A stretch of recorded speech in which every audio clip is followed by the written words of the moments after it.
Hello bachcho, let's read the question. The question says how many steps of division will occur in untip cell to form 128 cells? A 128, 2 127, 3 32, 4 7. Question में हमसे पूछा है एक tip cell में 128 cells form करने के लिए हमें कितनी डिवीजन स्टेप्स फॉलो करनी पड़ेंगी या कितनी डिवीजन साइकिल्स होंगी उसमें। तो हमारे पास 4 ऑप्शंस गिवन है, हमें 4 ऑप्शंस में से करेक्ट ऑप्शन चूज करना है। सबसे पहले क्या करेंगे, हम इस क्वेश्चन का की कॉन्सेप्ट समझेंगे। तो इन दिस क्वेश्चन हमारा की कॉन्सेप्ट क्या होगा, सेल डिवीजन। सेल डिवीजन क्या होता है, ये एक ऐसी प्रोसेस है जिससे कि एक पेरेंट सेल डिवाइड करता है into daughter cell. Parent cell divides into daughter cells,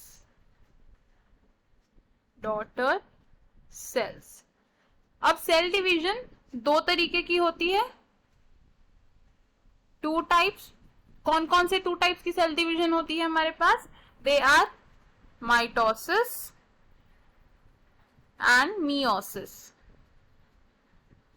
अब अगर हम बात कर रहे हैं टिप सेल की, तो टिप सेल में क्या होगा, माइटोसिस होगी, क्योंकि माइटोसिस किस में होती है, सोमैटिक सेल्स में होती है। और माइटोसिस में क्या होता है, पेरेंट सेल डिवाइड करता है into 2 daughter cells, 2 daughter cells. तो एक टिप सेल किस में डिवाइड करेगा, सबसे पहले 2 डॉटर सेल्स में डिवाइड करेगा। 1 tip cell will form 2 daughter cells, यानी कि अगर ये एक पेरेंटल सेल है तो ये क्या करेगा, 2 डॉटर सेल्स को प्रोड्यूस करेगा।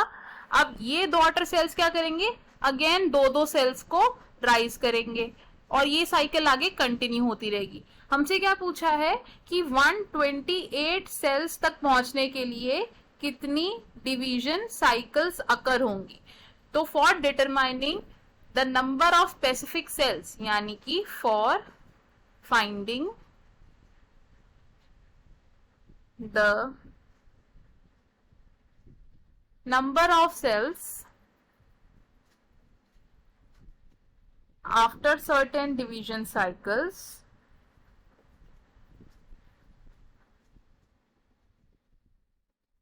डिवीजन साइकिल, हमारे पास एक फॉर्मूला होता है और वो फॉर्मूला क्या है, 2 raise to the power n, जिसमें ये n क्या है, n is number of cycles. तो हम इसे कैसे प्रेजेंट कर सकते हैं, 2 raise to the power n कितना है हमारा, 128, क्योंकि हमें कितने सेल्स तक पहुंचना है, 128 तक सेल्स तक पहुंचना है और हमें क्या निकालना है, नंबर ऑफ साइकिल्स को निकालना है। तो अगर हमारे n की वैल्यू यानी कि नंबर ऑफ साइकिल्स की वैल्यू 7 होती है तो हमारे कितने सेल्स प्रोड्यूस होंगे, 128 सेल्स प्रोड्यूस होंगे। तो we can write 7 cycles of mitotic division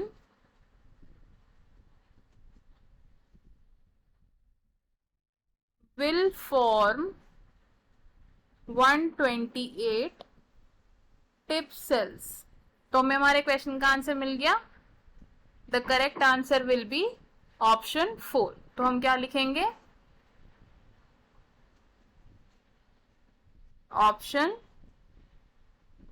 4 is correct. अब देखते हैं बाकी ऑप्शंस क्यों इनकरेक्ट है। ऑप्शन 1 से 128, तो 128 स्टेप्स ऑफ डिवीजन से 128 सेल्स फॉर्म नहीं होंगे, तो इसलिए ऑप्शन रॉन्ग होगा। ऑप्शन 2 से 127, ये ऑप्शन भी रॉन्ग होगा क्योंकि हमें 127 साइकिल्स की जरूरत नहीं है। ऑप्शन 3 से 32, तो 32 साइकिल से 128 सेल्स नहीं प्रोड्यूस होंगे, तो ये ऑप्शन भी रॉन्ग होगा। सो हमारा करेक्ट और फाइनल आंसर क्या है, option 4। I hope you understood it well. All the best, thank you.